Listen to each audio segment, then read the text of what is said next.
And it's only William Wallace, Braveheart, the Scottish one, that definitely was gay. And of course another... Sorry? Robin Hood, surely. Someone said Robin Hood was surely. And someone there saying Men in Tights. But of course, the Men in Tights edition to the Robin Hood legend was made in the 1980s by Mel Brooks. The facility to make those kind of tights didn't exist in medieval England. If it had done, maybe they would have worn them. I'm sure that a thin Dernier tight is an ideal garment for medieval combat, offering as it does no protection whatsoever to the human leg. But of course, the other major inaccuracy about that film, of course, is in the Middle Ages there was no such country as Scotland. Scotland was actually invented, as you all know, in 1911 by the McGowan Sweet Company as a way of marketing Highland toffee. Because, of course, traditionally we think toffee's better if it's manufactured at a high altitude. Again, I was making a number of kind of crass generalisations about the Scots, about my country. Then I don't believe any of them. Again, I did it for comic effect. But you do meet people who have very fixed notions about other groups of people. I'll give you an example of what I mean. I got in a cab in London in December, and about 5 minutes into the journey, apropos of nothing, early on a Sunday morning, the cab driver turned round to me and he said, "I think all homosexuals should be killed." Now, whatever you think of that, Glasgow, as a statement, you have to admit it's a bold opening conversation. You know, with a stranger. And I was a bit taken aback. I went to him, "Oh, why do you think that?" And then there was a pause, because he'd obviously never had to go to the next level of the argument before. Fraternising mainly with cab drivers, so... well, that was just accepted as a point. So, and he said, well, after a moment, he said, well, because homosexuality is immoral.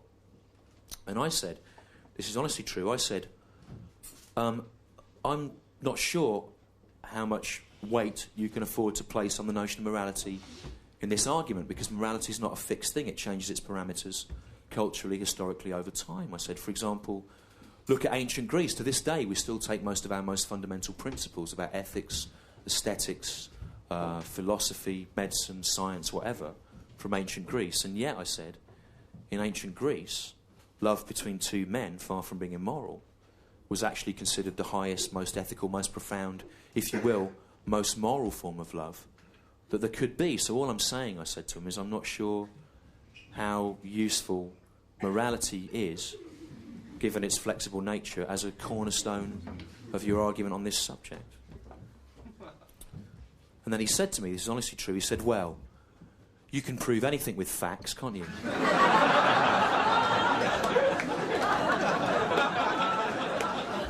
For a minute I went, yeah, and I thought, hang on, that's the most fantastic way of winning an argument I've ever heard.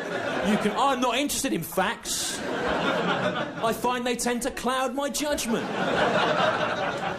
I prefer to rely on instinct and blind prejudice.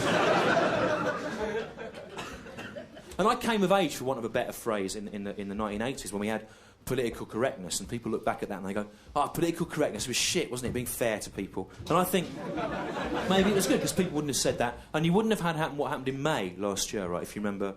Ron Atkinson, the football manager, he got in trouble for calling a black footballer a lazy, thick nigger, right? And loads of people complained about it, understandably. And then on May the 17th, Jimmy Hill, the BBC-employed football commentator, came out in Ron Atkinson's defence, and he said that in his opinion it was a load of fuss about nothing. He said, what you have to understand, Jimmy Hill said in the paper, 17th of May, is that in the culture of football, calling a black man a nigger is just a bit of harmless fun.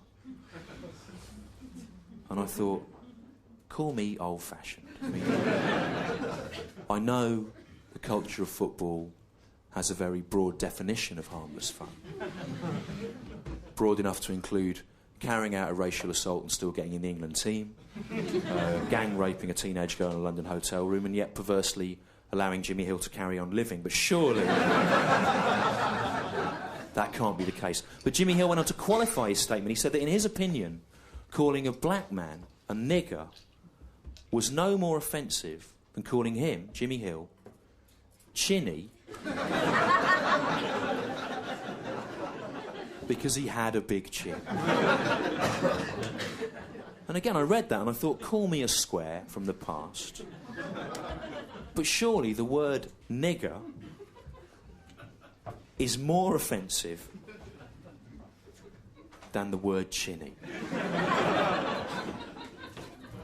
Because the word nigger comes with a whole weight of cultural and historical significance that it's not really there for the word chinny. You know, there are not people in this country standing for election now on the grounds that people with big chins should be sent back to wherever they came from. Chinland, probably, I don't know, I haven't done any research into it, obviously. And there were not vast swathes of humanity historically enslaved on the grounds that they had big chins.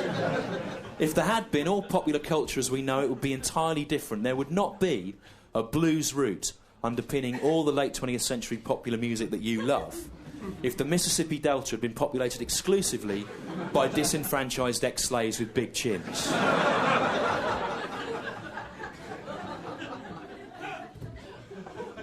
Woke up this morning, got a big chin. It's not that much of a problem, to be honest. I won't base an entire musical genre on it. You don't hear news reports saying a man was beaten to death in Hull last night. The violence is thought to have been chin motivated. Although in Jimmy Hill's case, I'd be happy to see an exception made. Kill him! Kill Jimmy Hill! But kill him in an ironic way. Break in to the Natural History Museum, steal the jawbone of a blue whale,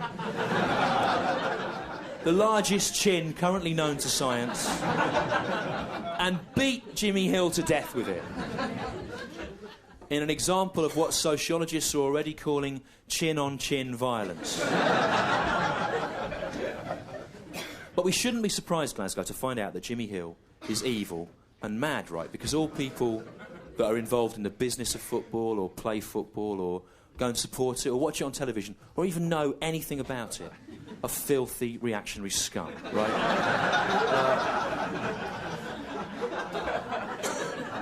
Take Gary Lineker, for example, right? Gary Lineker is a twisted, evil man. You're going, no, he isn't, Stu. He's nice. He's like a velvet owl. He isn't, right?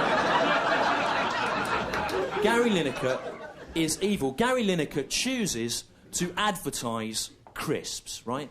And with the benefit of early 21st century super science, we now know that crisps, rather than being a life-giving health food, as we previously thought, make little children fat and then they die. Right? Now, about 6 years ago, due to a tragic chain of events, I didn't live anywhere for about 4 months. I had to sleep on the floor of an office in West London. And I ate mainly, couldn't cook anything, so I ate mainly crisps from the garage. And during that period, I put on about 4 stone. And someone said to me, do you not know that a single packet of crisps contains your full daily allowance of saturated fats? And I just thought that represented good value. It was Gary Lineker looking after me. Because I trusted his velvet owl face to look after me. But he chooses to advertise crisps. Why does Gary Lineker advertise crisps? He can't need the money. He's on television all the time, isn't he, amusing us? His family run a fresh fruit and vegetable stand in Leicester Market, Lineker's Fresh Fruit and Veg. He could advertise that. He could help to save human lives, but instead he chooses to advertise crisps. Why does Gary Lineker advertise crisps? It can only be that Gary Lineker is sexually aroused by the idea of obese children dying.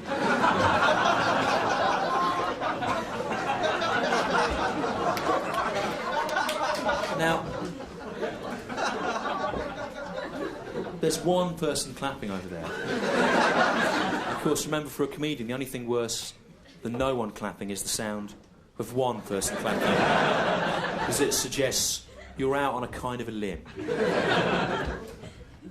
But to try and find out more about people that like football, I went on your internet, on your World Wide Web, and I went on Jimmy Hill's website, which is real. It's called jimmyhill.co.uk, and there's a guest book there where you, the public, that's you, can leave your opinions. And a bloke called Scott had been on it, and I'm not allowed to read out what his actual email address is, but if you go there, you can find it. So, you know, do that. Anyway, he said... Scott says in the guest book of Jimmy Hill's website, he says, I agree with Jimmy's views that Britain is rapidly becoming no more a land which is populated by genuine British people born here. Please don't get me wrong, writes Scott. I am no Nazi or xenophobe, as the pressure groups or government would have you believe. I'm just someone who was born in this country and hates to see it going to pot now. And it would be easy to take Scott's views seriously if he hadn't spelt the word xenophobe Z-E-N-A-P-H-O-B, which of course just means someone who has an irrational hatred of Japanese Buddhism.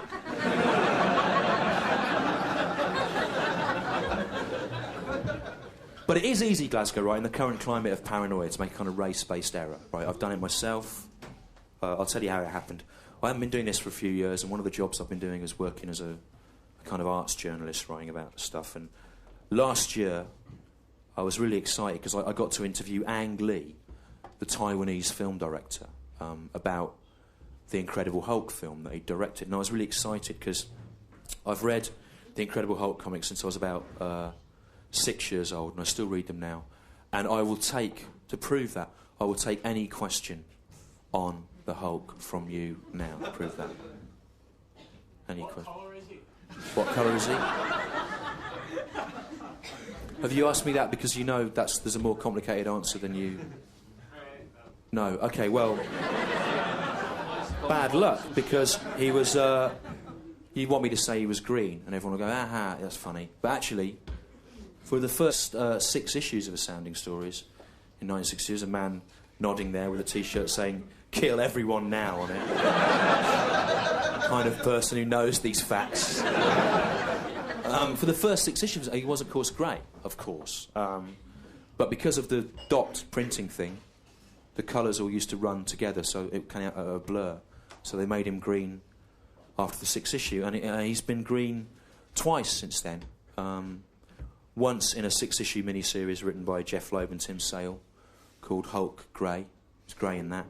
That came out the year before last, available in hardback now. And he was also grey in the comic strip between about 1989 and 94 when Peter David was writing it, and he made him